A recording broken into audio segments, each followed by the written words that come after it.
ये बिल्कुल अक्षरशः समझिए, जो भी साधन कर रहे हैं गुप्त रखिए, उसे प्रकाशित मत कीजिए। सोने से लेकर शयन तक की दिनचर्या कभी अपनी किसी के सामने मत रखिए, गुप्त रखिए।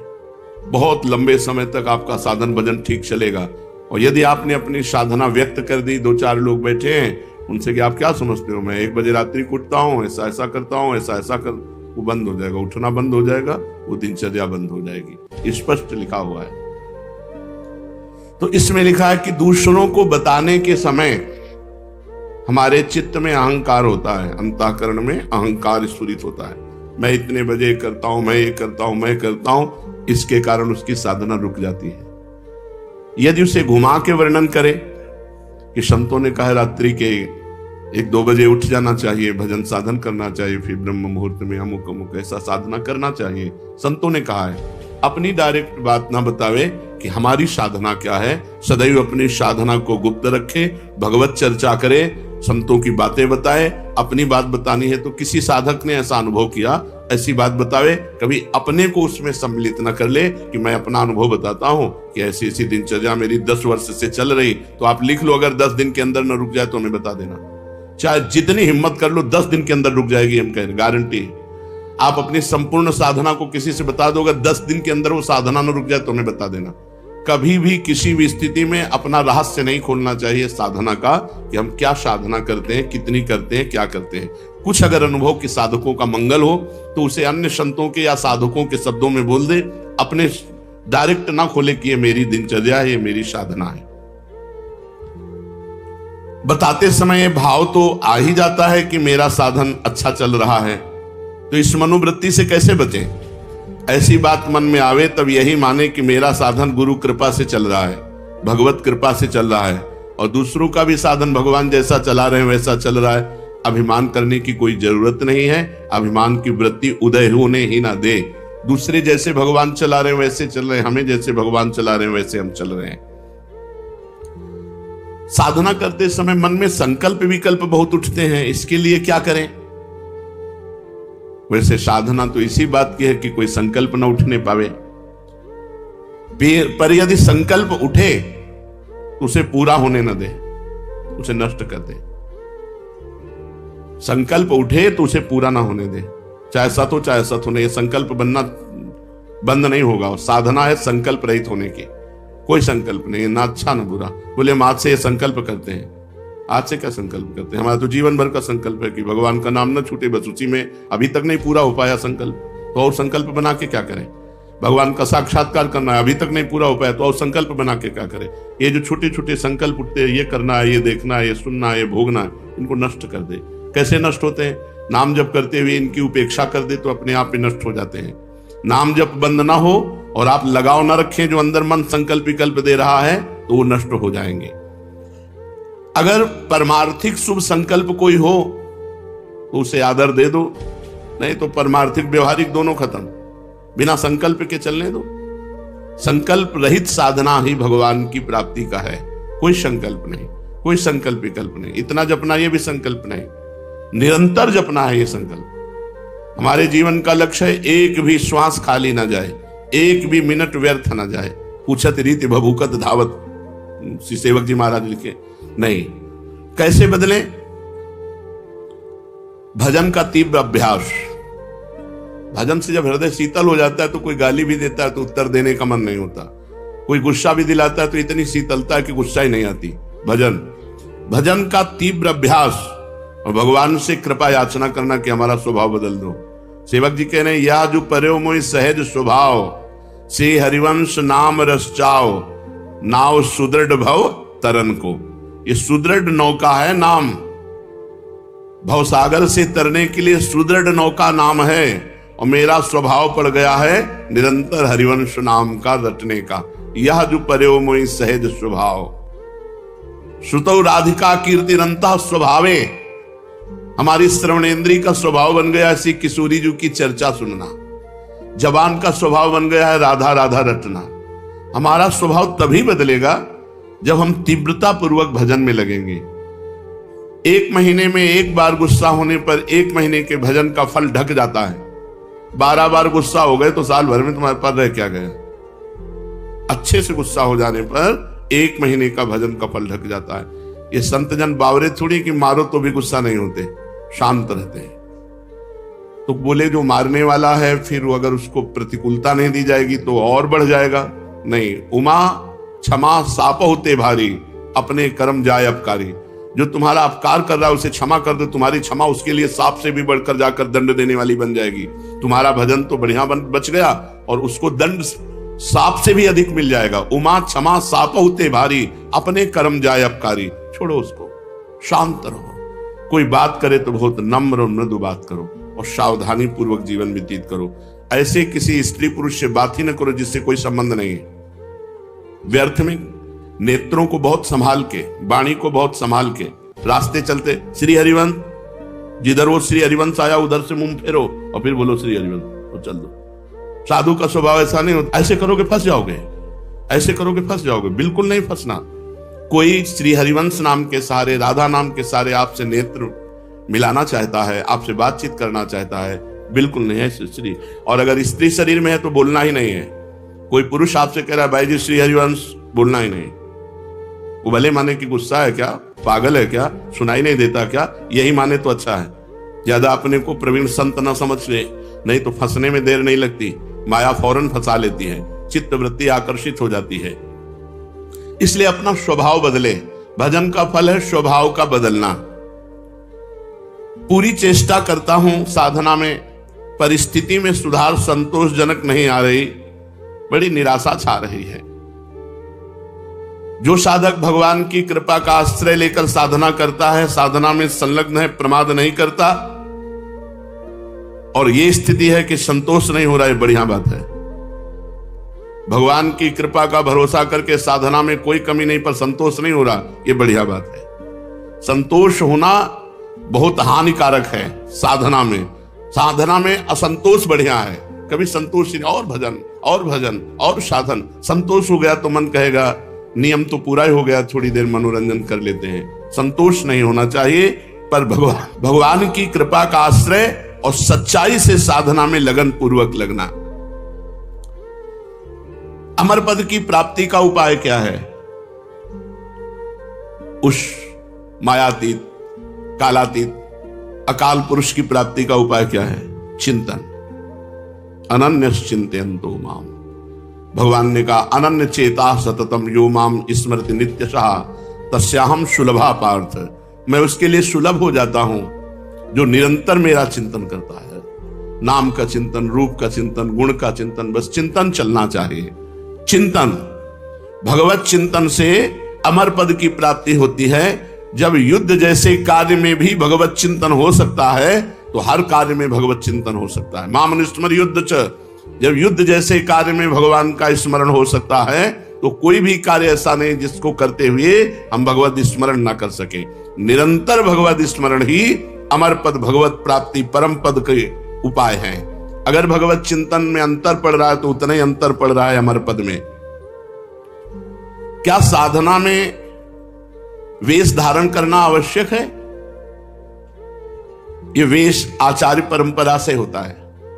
ये जरूरी नहीं कि वेश धारण करे तभी परम पद मिलेगा, और ये जरूरी नहीं कि वेश धारण कर लिया तो परम पद मिलेगा। अगर वेश धारण करके भजन नहीं हो रहा, मनमानी आचरण हो रहे हैं तो नरक मिलेगा। और वेश धारण नहीं किए, बहुत सही साधना कर रहा तो उसे भगवत प्राप्ति होगी।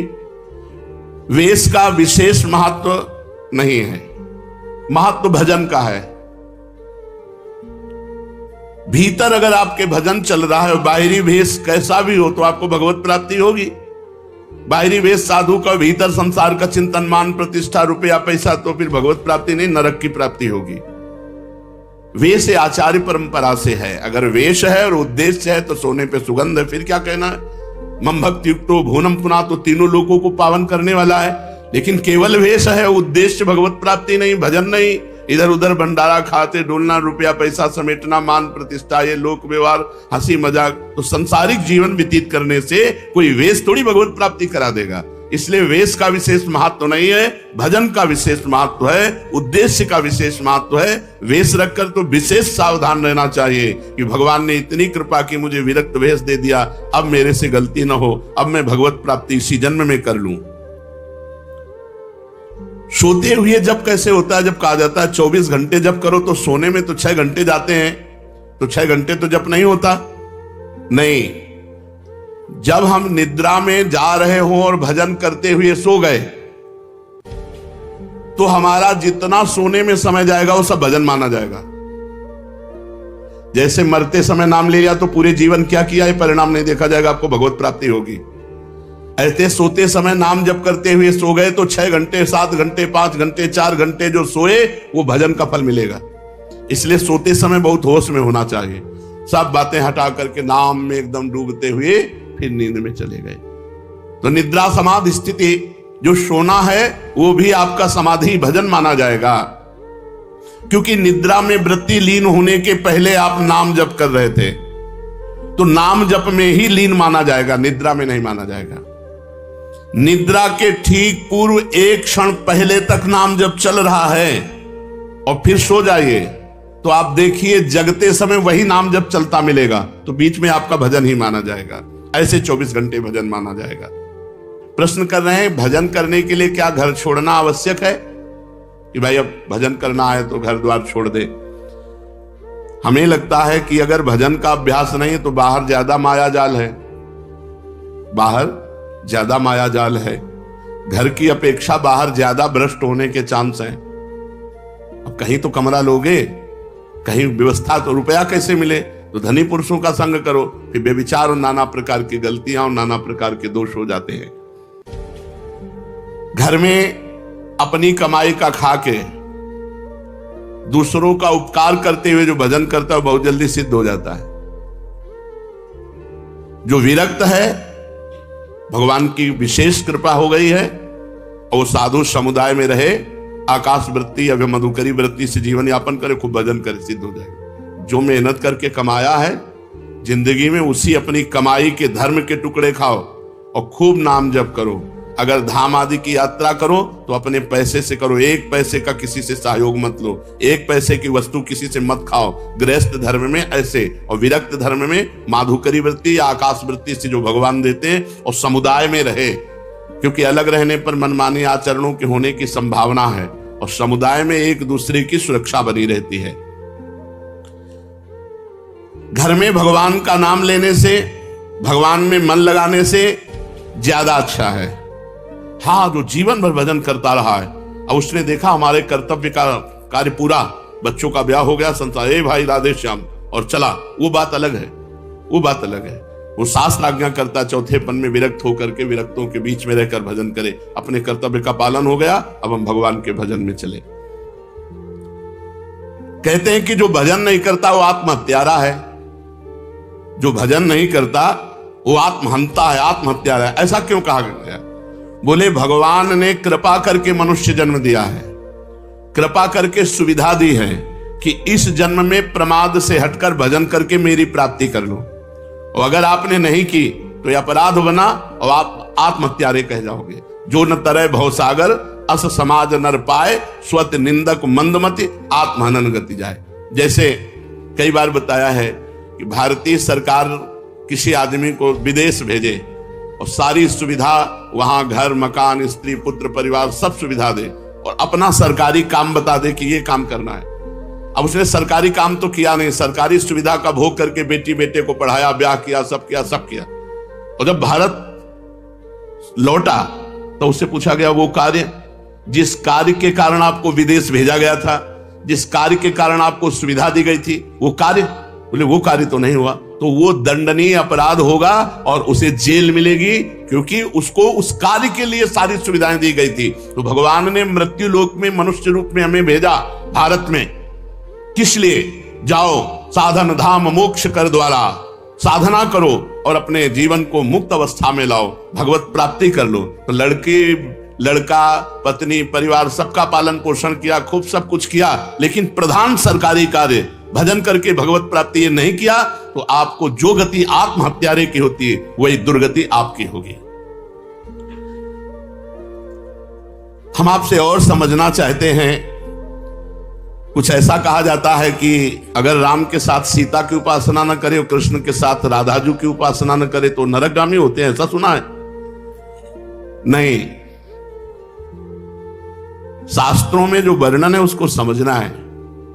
भगवान श्री राम या भगवान श्री कृष्ण का जब आप पूजन करते हैं तो उसी में शक्ति विराजमान है, वो अकेले कभी रह नहीं सकते। शक्तिमान शक्ति में ही विराजमान है, शक्ति शक्तिमान में ही विराजमान है, दोनों अभेद हैं। शक्ति और शक्तिमान कभी अलग हो ही नहीं सकते हैं। इसीलिए भगवान शिव ने अर्धनारीश्वर करके दिखाया, इसीलिए हमारे प्रिया प्रीतम मिलित रूप दिखाए। रूप बेली प्यारी बनी सुप्रीतम प्रेम तमाल, दो मन मिली एक भय श्री राधा वल्लभ लाल। दोनों प्रिया प्रीतम मिलित रूप हैं।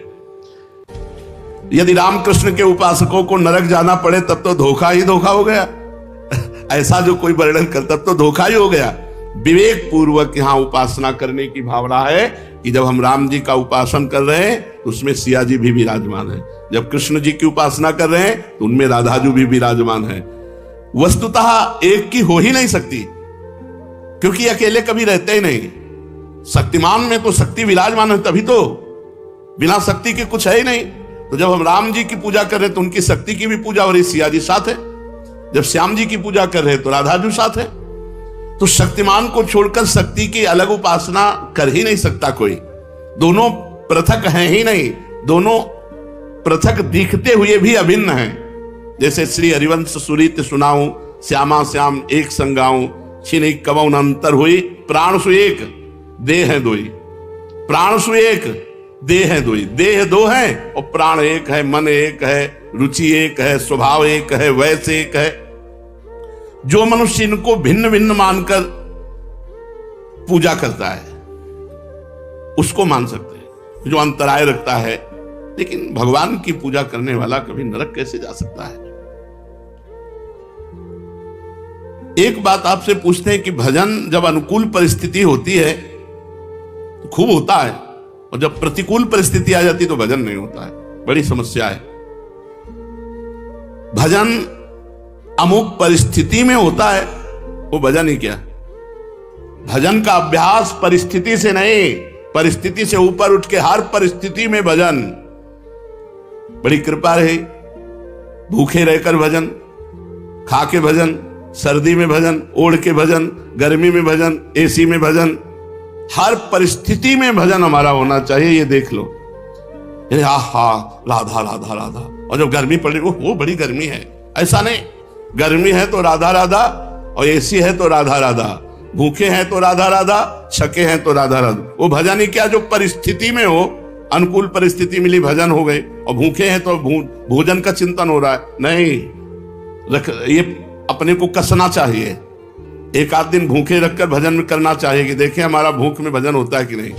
पंखा बंद कर देना चाहिए अपने कमरे का, 2-4 घंटे टेस्ट लेना चाहिए शरीर का कि गर्मी में ऐसी ताप में हम कैसे रह सकते हैं। कई वर्षों इनका आनंद लिया गया है, तो वर्षों हितधाम की छोटी कुटिया तक असुविधा ही असुविधा जीवन में रही है। ये तो अभी चंद दिनों की सुविधा है। प्रत्येक परिस्थिति में भजन स्मरण, चाहे प्रतिकूल परिस्थिति हो चाहे अनुकूल परिस्थिति हो, भजन नहीं छूटना चाहिए। जब तुम ऐसा नियम लेकर दृढ़ता पूर्वक भजन करोगे तो फिर प्रतिकूल परिस्थिति में भजन होने लगेगा। अखंड भजन उसी को कहलाता है, वही कर सकता है जो हर परिस्थिति में भजन करता है। साधक के जीवन में कभी कभी दुर्भाग्य का भी अवसर आता है। वो बहुत अपने को हे समझने लगता है। जब जगत उसका अपमान करे, संसार उसकी निंदा करे, कोई उसको पूछे ना, तो उसे प्रसन्न होना चाहिए कि अब भगवान के मिलन की बात आ रही है।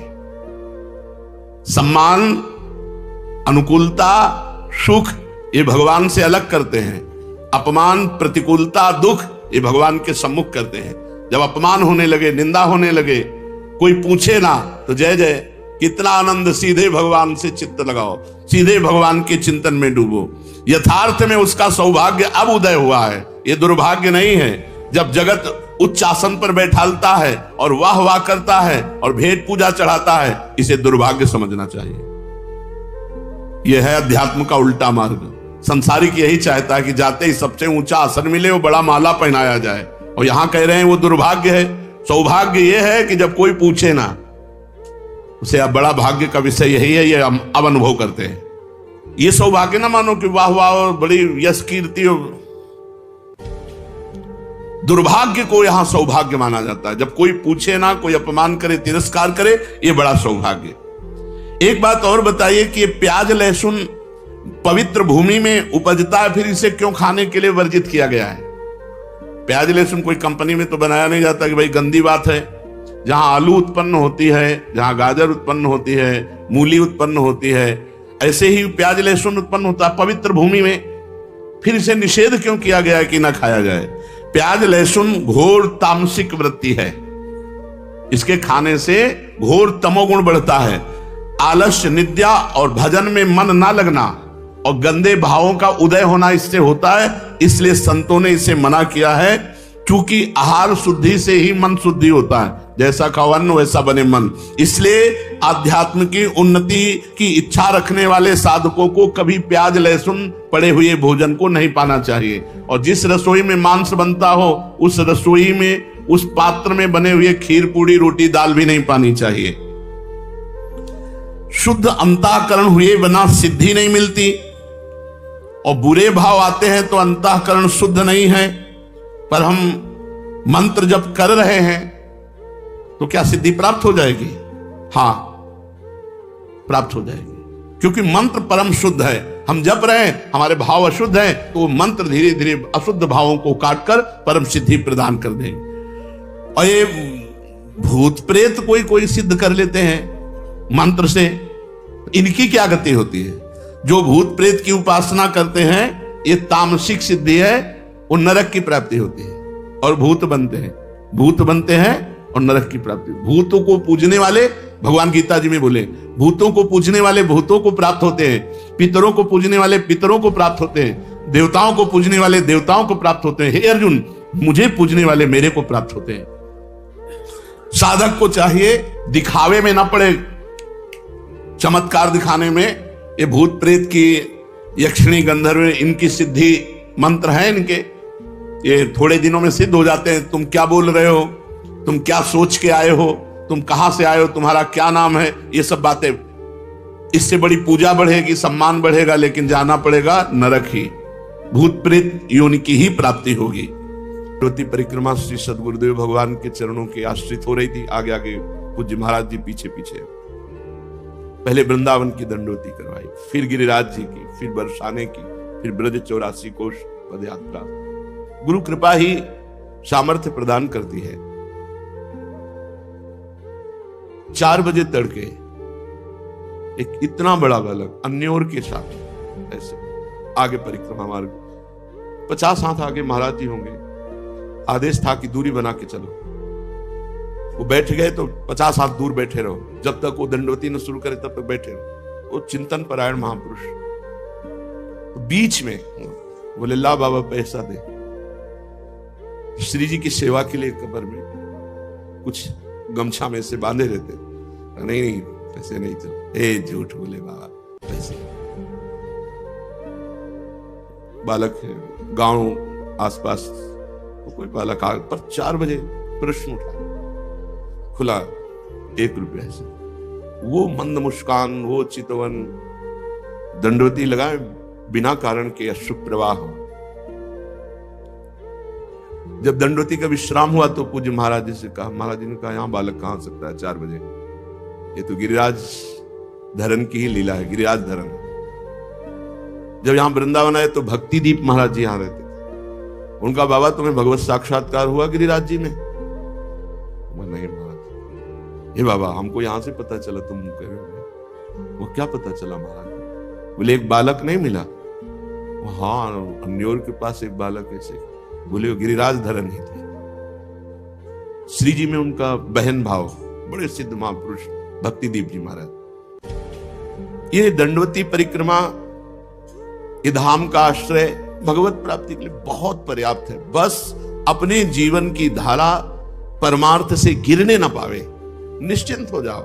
ये लाखों प्रकार की साधनाएं एक तरफ और धाम का आश्रय वास एक तरफ, ये बहुत बड़े साधन से परिपूर्ण अवस्था को प्राप्त महापुरुष है श्रीपाद प्रबोधानंद जी।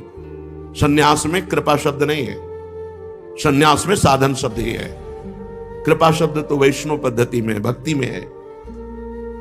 महाप्रभु चैतन्य देव की कृपा से श्रीधाम वृंदावन का और वृंदावन के रसिकों के कृपा कटाक्ष से जो प्राप्त हुआ, तो कह रहे सर्वम त्यक्त्वा, सब कुछ छोड़ करके, शरण मगमम श्रील वृंदावनम त्वाम, मैंने अगम वृंदावन की शरण ली, जो बड़ा दुर्लभ है, आप लोगों को कृपा से प्राप्त हुआ है। तो आपको लगता है वृंदावन वास कोई कठिन है? अरे वृंदावन वास कठिन मेरी माई, रसिकों ने लिखा है, बहुत कठिन है वृंदावन वास। ये तो सहज हो गया, जैसे तैर कर जाना बड़े बड़े खतरनाक जल जंतुओं के बीच से, बड़ा कठिन, लेकिन सुदृढ़ जहाज मिल गया जल का, तो बैठकर खेलते हुए पार हो गए। ऐसे हरिवंश प्रताप रूपी जहाज पर बैठ गए, तो सीधा वृंदावन का वास, उपासना, ये सब सहज हो गया। बहुत ध्यान देने योग्य बात, बिल्कुल विचलित नहीं होना। इसका मतलब यह नहीं कि प्रमाद स्थिति में मनमानी आचरण करना, बात को समझना है। सर्वम त्यक्त्वा शरण मगमम श्रील वृंदावन त्वाम अत्वयि अत्यंता क्षमम करवम कोटि संख्यापराधम।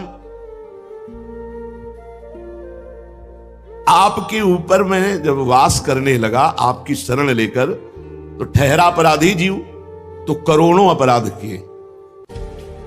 त्वयि अत्यंता क्षमम करवम कोटि संख्यापराधम, पर आप इतने दयालु हैं कि आपने मेरा हाथ नहीं छोड़ा। करोड़ों अपराध करने पर भी आपने क्षमा किया और हमें वास दिया। श्री धाम वृंदावन चाहे तो 1 मिनट में ऐसी आपकी चित्त वृत्ति कर देगा कि हम हाथ जोड़ें, आपको सब सुविधाएं दें, तो भी आप नहीं रुकोगे, भाग जाओगे। और श्रीधाम पकड़ लेना तो रोज आप अपमानित हो, कड़वे वचन सुनो, हर अव्यवस्था हो, तो भी आपके मन में नहीं आएगा कि मैं वृंदावन छोड़ दूं।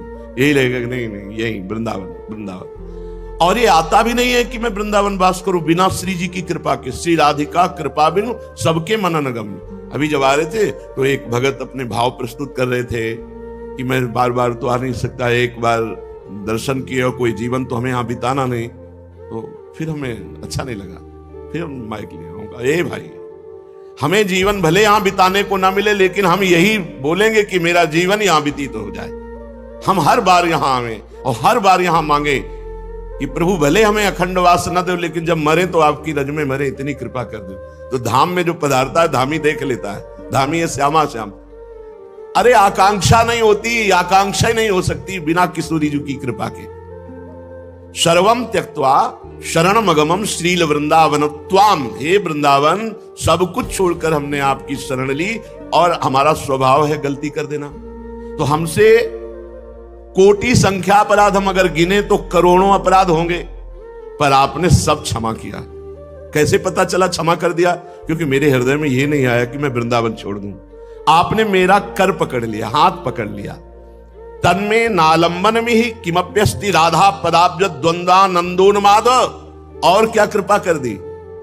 आपने सहारा दे दिया गोरे चरणारविंद का, और उन चरणारविंद से हमारे हृदय में बड़ा उन्माद प्रकट हुआ, प्रेमोन्माद। मदवनम त्वम ना चेन्नैव नैव, मैं बड़े आम में घूमता हूं हमारे माई श्यामा जी को राज। ये मस्ती, यद्यपि मैं अपराधी हूं, पर वृंदावन की कृपा से गोरे चरणारविंद की थसक मिल गई, और मैं उसी उन्माद में, मद में, मदवनम, श्री वृंदावन में मद में उन्मत्त होकर राधा राधा राधा हमारे माई श्यामा जी को राज, मेरे प्राणनाथ श्री श्यामा।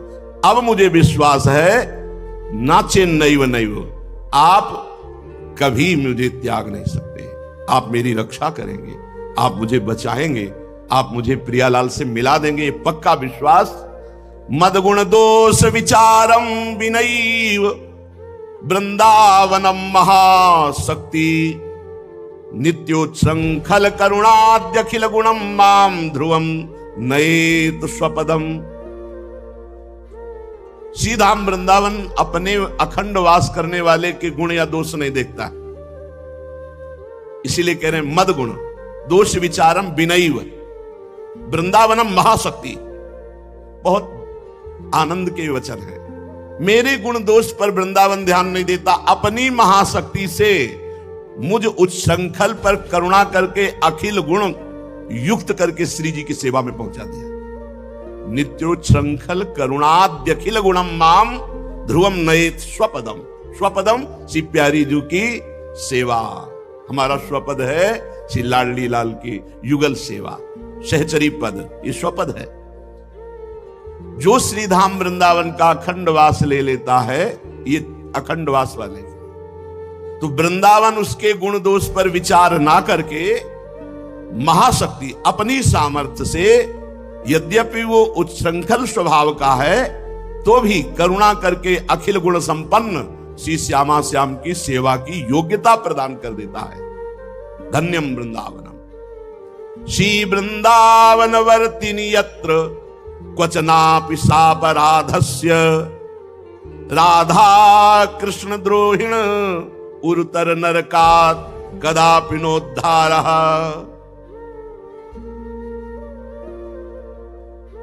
अब यहां थोड़ा सावधान की बात करें। यदि यहां वृंदावन वासी का अपराध कर दिया और श्री प्रिया प्रीतम की निंदा की, उनकी लीला की, उनकी, जैसे बहुत से बहिर्मुख लोग हैं, कई तरह की भावनाएं, तो फिर वृंदावन उद्धार नहीं करेगा, फिर यहां से नरक ट्रांसफर करेगा। ये बड़ी बात कह रहे हैं, यहां थोड़ा समझना पड़ेगा। ये कई बार कहा कि वैष्णव द्रोह ना होने पावे, ये वैष्णव धाम है। और सब जैसे काम की गलती, क्रोध की गलती, लोभ की गलती, मोह की गलती, ये सब संभाल लेंगे वृंदावन। आगे कहा है गुण दोष विचारम भी नहीं वृंदावनम महाशक्ति नित्योच्छृंखल, पर डरो, श्रीधाम वृंदावन के वासी के अपराध से डरो। अगर उस अपराध बन जाएगा और आप प्रिया प्रीतम श्री श्यामा श्याम का द्रोह करोगे, तो कह रहे हैं कि बहुत काल तक वास करने पर भी उसे नरक जाना पड़ेगा, ऐसा श्रीपाद लिखा। ये बात से थोड़ा डरना है। वैष्णव अपराध से बहुत बार चर्चा हुई है, वैष्णव अपराध धाम बर्दाश्त नहीं करता। इसमें वैसे तो अभी तक ये पाया था कि धाम में ही दंड मिलेगा, लेकिन स्पष्ट इसमें लिखा है उरुतर नरकात कदापि नोद्धारा। जैसे वैकुंठ धाम से पतन होकर मृत्युलोक आना, मृत्युलोक भौम नरक आ गया है, ये भौम नरक है। परम धाम से वैष्णव अपराध के कारण वैष्णव धाम वैकुंठ से 3 जन्म के लिए उनको आना पड़ा। ये चीज थोड़ा डरना चाहिए साधक को। श्री ध्रुवदास जी ने भी सिद्धांत विचार लीला में लिखा है कि वैष्णव अपराध से, भक्तन के अपराध से डरपत रहो। यह अपराध वज्र की लीक है। काहे को किसी की निंदा करो, काहे को किसी से द्रोह करो। हम गंदे पड़े रहेंगे, वृंदावन काम हमारा बना देगा। 2 श्लोकों में आपने ऊपर सुना, लेकिन जो तीसरा श्लोक है, ये इसमें इतनी सावधानी रखनी। ये तभी हो सकता है जब आप अपने को नीच देखेंगे। जो अपने को नीच देखता है उसको दूसरे को बुरा देखने का समय नहीं लगता। बुरा तो तब देखे ना जब हम अच्छे हों। हम अपने अंतःकरण को जब देखते हैं तो पता चलता है जैसे घोड़े की लगाम को खींच करके पकड़े हुए कोई बैठे हो, ऐसे बैठे हैं। अगर वो लगाम छोड़ दे तो अभी सब गड़बड़ हो जाए। इसका मतलब है कि हम बलहीन हैं, हम अधम हैं। अगर हम चल पा रहे हैं तो अपनी स्वामिनी जी की कृपा से, अपने गुरुदेव की कृपा से, तो हम दूसरे पर दोष दर्शन का अधिकार कैसे रख सकते हैं? गुणाभिमान ही परदोष दर्शन करता है, इससे बचो। जो भी चाहे गृहस्थ हो, विरक्त हो, धामवास करते हो या धाम का आश्रय लिए हो, इससे बचो। किसी वैष्णव का अपराध, कई संत भगवान पधारे जिन्होंने बताया कि बड़ी अच्छी स्थिति, वो बताए तो अच्छी स्थिति होती, पर बोले पता नहीं कैसे संत अपराध बन गया कि सब नष्ट हो गया। ऐसा है जहां वो अपने में गुणाभिमान जागृत होता है, दूसरे संतों में हे बुद्धि होती है, वो चाट जाती है। भगवान से मनाए कि कभी हमसे वैष्णव अपराध न बने। प्रभु से प्रार्थना करें कि आपके जनों का कभी अपराध न बनने पावे। इसीलिए बड़े बड़े वैष्णव जन बहुत डरते हैं। श्री वृंदावन वर्तिनी यत्र क्वचनापि सापराधस्य, राधा कृष्ण द्रोहिण तो उरुतर नरकात कदापि नोद्धारा। जो राधा कृष्ण के प्रति दोष दर्शन, द्रोह, निंदा आदि करे और वृंदावन वासी की निंदा करे, तो बोले उसका फिर नरक से उद्धार नहीं हो सकता। जैसे भगवान शिव ने भी कहा, जो प्रिया प्रीतम में भेद करके राधा कृष्ण में भेद करता है और निंदादि, दोष दर्शन आदि, तो फिर उसकी निश्चित दुर्गति होती है। तो प्रभु में दोष दर्शन करने का तो कोई कहीं भी कोई कारण ही नहीं दिखाई देता। आपको जहां ऐसा लगे तो बड़े महापुरुषों से मिल करके अपने मन को निर्मल कर लीजिए। मानो लगता है कि माखन चोरी लीला प्रभु ने क्यों की, चीरहरण लीला क्यों की, रास क्यों किया, तो ऐसे रसिकों के पास बैठो जो आपको सुलझा सके। 2 मिनट में आपका संशय खत्म हो जाएगा। और किसी वैष्णव के प्रति तो इसलिए दोष दर्शन नहीं करना चाहिए कि हमें खुद प्रभु चला रहे हैं तो उसको भी प्रभु चलाएंगे। अगर उसमें कोई कमी है तो श्यामा जी, लाल जी कृपा करके उसे हम क्यों निंदा करें। हा वृंदावन राधा तत्प्रिय सर्वस्व उच्च कई रघवान त्वय्यहमति भय कंपित आशम त्वं मेत्र संभवत शरणम।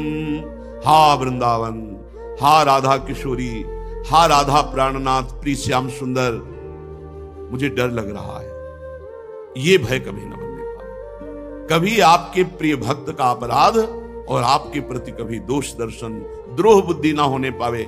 मैं एकांतिक भाव से आपके शरण में हूं, मैं भय से कंपित हो रहा हूं, मेरी रक्षा कीजिए, मेरे द्वारा कभी यह अपराध न बने। हा वृंदावन, हा राधा, राधा तत्प्रिय सर्वस्व श्याम सुंदर, उच्चैक रघवान। यद्यपि मैं महान पापी हूं पर भय कंपिता, मैं उन पाप से भयभीत नहीं हूं, मैं भयभीत हूं ऊपर वाले इस लोक से। कहीं आपके भक्त का अपराध न बन जाए, कहीं आपके प्रति दोष दर्शन न हो जाए। आसम त्वं मेत्र संभवत शरणम, मैं आपकी ही शरण में एकांतिक भाव से आशा करता हूं कि आप मुझे ऐसी सामर्थ्य देंगे कि हम किसी की निंदा न करें। अवसर ही नहीं भाई, निंदा का अवसर ही नहीं है। अगर आप अपना समय खाली रखते हैं तो ये दोष बनेगा, नहीं है ही नहीं, अवसर ही नहीं। सत्संग सुना, अपनी दिनचर्या, अपने कार्य से मतलब, तेरे भावे जो करे भलो बुरो संसार, नारायण तू बैठ के अपनो भवन बुहार। हमें दुनिया से मतलब क्या है। अगर कोई हमारे पास आकर किसी संत की निंदा या कुछ ऐसा कर, तत्काल रोक देना चाहिए। ए भाई, तुम अपना चश्मा बदलो, काहे को दूसरे का दोष दर्शन करते हो। कान में अंगुली डालो, राधा राधा, वहां से निकल पड़ो। राधा कृष्ण विलासई रति मधुरिम सिंधु बंधो उल्लासई। कितनी मेहनत से भजन कमाया जाता है। भजन करना कितना कठिन है। ये दुष्ट मन और इंद्रियां एक क्षण में सब ठगों के हाथ दे देते हैं। बहुत विचित्र इनकी चाल है। मन और इंद्रियां ठगों से मिलकर हमें लुटवाते रहते, नहीं तो भगवदानंद यहां तो वास मात्र से अनुभव हो जाए। वृंदावन वास करना अपने आप में बहुत बड़ा भजन है।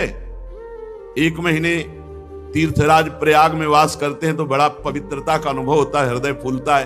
1 महीने वास किया संगम में, तीर्थराज प्रयाग में। जब माघ मकर गति रवि जब हुई, तीर्थपति आओ सब कोई जाता है, जैसे अर्ध कुंभी कुंभ। और ऐसे भी माघ मास में 1 महीने वास करने में छाती फूलती, आनंदित होते। और यहाँ ज्ञान भक्ति वैराग्य सबका संगम है वृंदावन धाम, और यहां आप जीवन व्यतीत कर रहे हो, आपका हृदय नहीं फूल रहा। आप विचार करो, जब 1 महीने के बाद वहां से चले ना, बहुत आनंद अपने लोगों ने वास किया है। एक हृदय में 1 महीना से संगम स्नान हो रहा है और वहां वास किए, बड़ा पवित्रता का अनुभव होता है। और तीर्थराज प्रयाग जहां पवित्रता का अनुभव करता है, ऐसे वृंदावन धाम में आप आजीवन व्यतीत कर रहे हो, आपको अनुभव नहीं हो रहा। हम तब कहीं ना कहीं हमसे त्रुटि हो रही नहीं। वृंदावन वास मात्र आनंद में उन्मत्त कर दे आपको। राधा कृष्ण विलासई रति मधुरिम सिंधु बंधुरोल्लासई रंजित निकुंज वीथिम ध्यायन्ति वृंदाटवी महाधन्य। वह धन्य हो जाता है वृंदावन में वास करने वाला, जो केवल प्रिया प्रीतम के पद गायन करना, नाम जप करना, उन्हीं का चिंतन करना, वृंदावन की कुंज निकुंजों का चिंतन करना। रंजित निकुंज भी थी, जहां उनके चरणार विंद पड़ रहे, कैसे प्रिया प्रीतम विहरण कर रहे, कैसे प्रिया प्रीतम मुस्कुरा रहे, उनके पदों का गायन करना, नाम जप करना। तो बोले वो महाभाग्यवान पुरुष धन्य है वृंदावन वास कर। किसी से मतलब ना काहू सो बोली वो, ना कोई व्यवहार, अपनी कुंवरी किशोरी को जियत निहार निहार। मतलब नहीं किसी से। वृंदावन ऐसे रहे मनो चिन्हारो नाही, किसी से कोई मतलब नहीं। राधे श्याम बस जो जो कर रहा है प्रिया जो जाने, लाल जो जाने। हमें तो जैसे चला रहे हम वैसे चल रहे, नेत्र नीचे किए हुए अपनी कुटिया से, जहां आए सत्संग सुना, वाणी पाठ किया, नेत्र नीचे किए अपनी कुटिया में चले गए। किसी की कोई बात नहीं। व्यवहार तो बहुत खतरनाक है। अगर यहां दोस्त बनाया तो गड़बड़ हो जाएगा। रास्ते में चल रहे हैं, बातें कर, वो अमुक की अमुक की अमुक की, अब वो निंदा स्तुति वैष्णव अपराध में आ जाएगा। कुछ नहीं, पर निंदा की किए ते आवत नहीं कछु हाथ, मूर्ख पर्वत पाप को ले चल अपने साथ। किसी की चर्चा मत करो। श्री गोस्वामी तुलसीदास जी कह रहे हैं कि जो भगवान से विमुख है, जो निरंतर नाम जप नहीं कर रहे, ये नरक रूप प्राणी हैं, इनसे ज्यादा बात ना करें। ये अपराध बिल्कुल संभव है, बहुत जल्दी अपराध बन जाए। ते नर नरक रूप जीवित जग, भव भंजन पद विमुख अभागी, निशिवासर रुचि पाप अशुचि मन खलमति मलिन निगम पथ त्यागी। नहीं सत्संग भजन नहीं हरि को, श्रवण न राम कथा अनुरागी।